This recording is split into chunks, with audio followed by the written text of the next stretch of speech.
Debat perdana Capres berlangsung panas ketika Capres tidak hanya saling unjuk kebolehan atas gagasannya masing-masing, tapi juga mengkritisi para pesaingnya. Tapi tak cuma soal panasnya debat yang jadi sorotan, penampilan dan gestur para Capres ini turut jadi perhatian. Seperti apa penampilan ketiga Capres di mata masyarakat? Kita diskusi bersama Skolastika Silvia.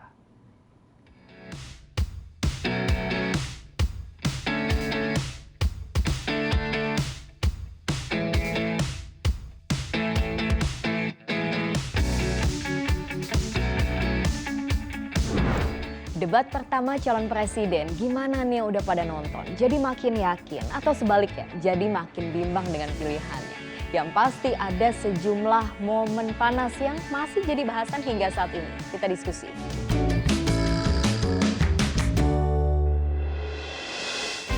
Walaupun beda-beda pendapat soal siapa capres jagoannya dalam debat perdana Selasa malam, tapi saya yakin banyak yang sependapat dan sepakat kalau debatnya berlangsung panas. Tapi sebelum kita bahas soal isi ataupun substansinya yang juga nggak kalah menarik untuk dilihat adalah kemasannya. Apa sih? Yaitu soal outfit yang digunakan oleh tiga pasang calon presiden dan calon wakil presiden yang kompak, semuanya punya tema masing-masing yang berbeda. Anies Baswedan memakai setelan jas, peci namun tanpa dasi. Kesannya serius tapi nggak terlalu formal. Prabowo Subianto memakai kemeja biru muda dan celana panjang hitam. Walaupun nggak terlalu identik dengan sosok Prabowo yang lebih sering dilihat di balik baju safari coklatnya, kita pasti ingat setelan ini juga digunakan saat deklarasi Prabowo Gibran. Kesannya apa? Lebih santai. Ada juga Ganjar Pranowo yang memakai kemeja putih dengan aksen grafiti, tulisannya satset dan doodles gambar 3 jari dipadukan dengan sneakers. Nah, kira-kira pesan apa yang ingin disampaikan oleh para capres lewat pemilihan outfit ini? Kan kita tahu juga ya bahwa cara seseorang menampilkan diri mereka tidak cuma sekedar bahasa tubuh tapi juga cara berpakaian. Dan cara berpakaian ini menunjukkan tentang atribut-atribut yang dipahami seseorang dan juga mewakili organisasinya. Kalau Pak Anies, paslon yang pertama itu kan menggunakan jas ya, formal, klasik, cenderung klasik. Kalau Pak Prabowo terlihat dengan baju birunya, biasanya warna biru itu dipilih selalu ketika seseorang menghadapi sebuah interview karena dianggap bisa lebih menyejukkan. Dan Pak Ganjar, paslon ketiga itu dengan baju yang model kekinian ya, modern approach, millennials, zillennials dengan sneakers beliau dan juga ada logo atau emblem set-set itu menunjukkan bahwa ya beliau juga melihat kepada generasi yang lebih muda. Next, soal gesture, ekspresi sampai nada bicara. Kalau kita menonton dengan lebih jeli dalam sejumlah momen ketika capres-capres ini mendapat serangan ataupun melemparkan serangan kepada capres lawan, ini ada ekspresi-ekspresi berbeda yang ditampilkan. Misalnya dalam satu momen ketika Prabowo Subianto disindir soal oposisi oleh Anies Baswedan. Karena itu oposisi itu penting dan sama-sama terhormat. Sayangnya tidak semua orang tahan untuk berada menjadi oposisi. Oke? Seperti sampaikan Pak Prabowo tidak tahan untuk menjadi oposisi. Apa yang terjadi? Beliau sendiri menyampaikan bahwa tidak berada dalam kekuasaan membuat tidak bisa berbisnis, tidak bisa berusaha. Karena itu harus berada dalam kekuasaan. Kekuasaan lebih dari soal bisnis, kekuasaan lebih dari soal uang, kekuasaan soal kehormatan untuk menjalankan kedaulatan rakyat. Baik, Mas Anies ini agak berlebihan. Mas Anies mengeluh tentang demokrasi ini dan itu dan ini. Mas Anies dipilih jadi gubernur DKI menghadapi pemerintah yang berkuasa. Saya yang mengusung Bapak.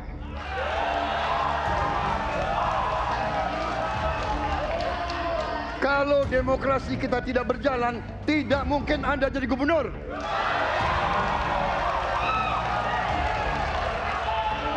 Saya waktu itu oposisi, Mas Anies.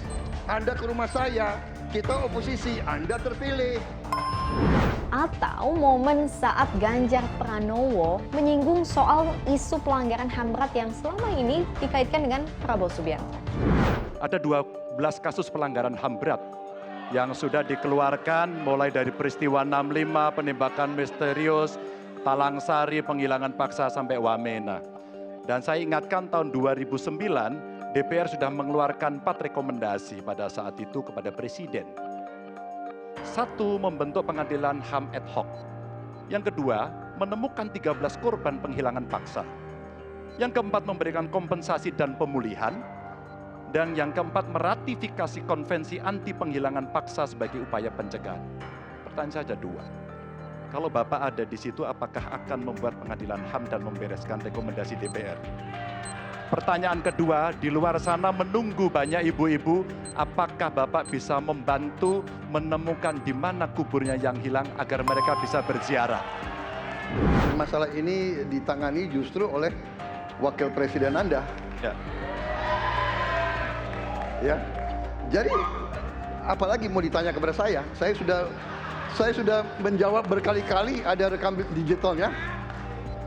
Saya sudah jawab berkali-kali. Tiap 5 tahun kalau polling saya naik, ditanya lagi soal itu.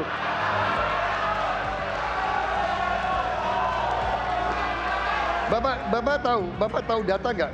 Bapak tanya ke Kapolda, tahun ini berapa orang hilang di DKI?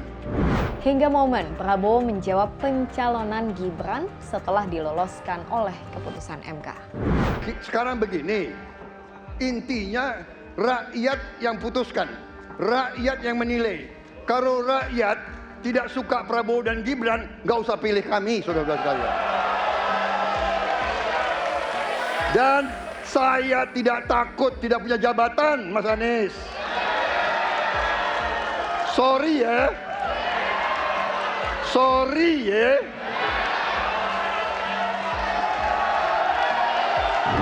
Lalu apa catatan pengamat soal performance atau penampilan dari 3 calon presiden ini? Kita perhatikan bahwa sebetulnya ketiga capres ini kemarin tuh nggak ada santai-santainya. Mereka nervous dengan caranya sendiri-sendiri. Kalau kita perhatikan Pak Anies Baswedan ya, kalau ada yang bilang, oh Pak Anies bagus penguasaan panggungnya, saya akan bilang setuju dengan itu. Tapi bukan berarti Pak Anies tidak nervous, bukan berarti Pak Anies itu juga tidak kemudian berusaha untuk mengatasi nervous ya. Kalau kita perhatiin deh, hampir sepanjang acara, hampir tidak selalu, tarikan wajah Pak Anies itu senyum terus. Pertanyaan saya, nggak ada orang dalam kondisi natural itu senyum terus, itu nggak mungkin. Udah pasti nggak mungkin. Artinya apa?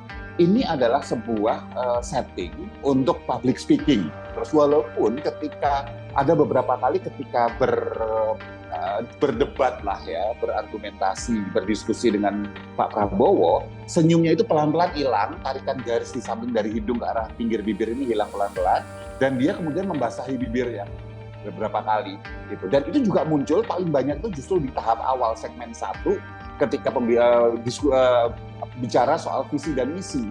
Itu membuktikan bahwa Pak Anies itu memang sebetulnya sama kayak yang lain, nervous juga. Pak Prabowo ditandai dengan tangannya tadinya masih di depan badannya, tenang di awal segmen 1 sampai lebih dari 50%, baru kemudian tangan mulai bergerak, baru sudah mendekati akhir badannya bergerak kanan kiri.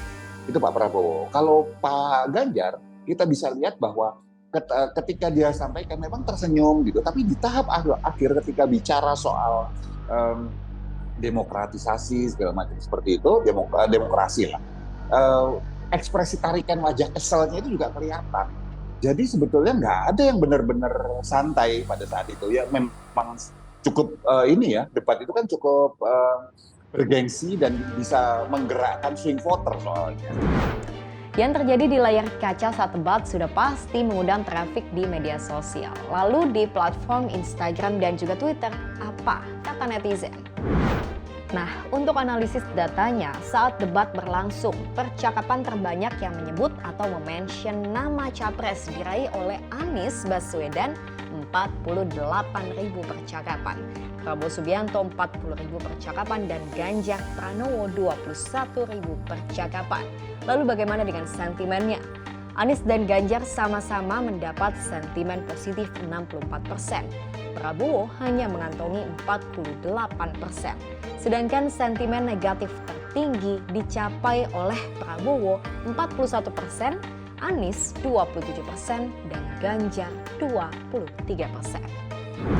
Bagaimanapun, bacaan hasil debat dari data-data yang ada ini, pilihan ada di tangan rakyat. Lalu pertanyaannya, setelah nonton debat, jadi makin yakin atau sebaliknya? Semalam debat gimana? Apakah sudah ada keputusan untuk memilih? Belum ada juga, masih bimbang. Apa alasannya? Karena belum ada yang mengarah ke tempat yang pasti gitu. Jadi masih abu-abu lah mereka. Setelah debat, ada yang membuat Mas makin yakin mungkin di sisi apa gitu? Oh ya, setelah nonton debat tadi malam saya tambah sangat yakin dengan pilihan saya tersebut. Sempat bimbang waktu itu pas nonton, akhirnya ya udah perubahannya ada. Berubah pikiran, kenapa akhirnya memilih untuk berubah dan memilih salah satu paslon? Kayaknya sih dari motif visi dan misinya sih ada sedikit berbeda sih. 3 calon presiden sudah adu pandangan dan adu gagasan dalam debat perdana. Jutaan pasang mata memandang siapa memilih untuk siapa yang akan melenggang. Tenang-tenang, gak perlu sekarang. Masih ada waktu, masih ada 4 debat lainnya untuk menimbang-nimbang, dan juga kita masih punya 2 bulan sebelum menentukan hak suara pada 14 Februari mendatang.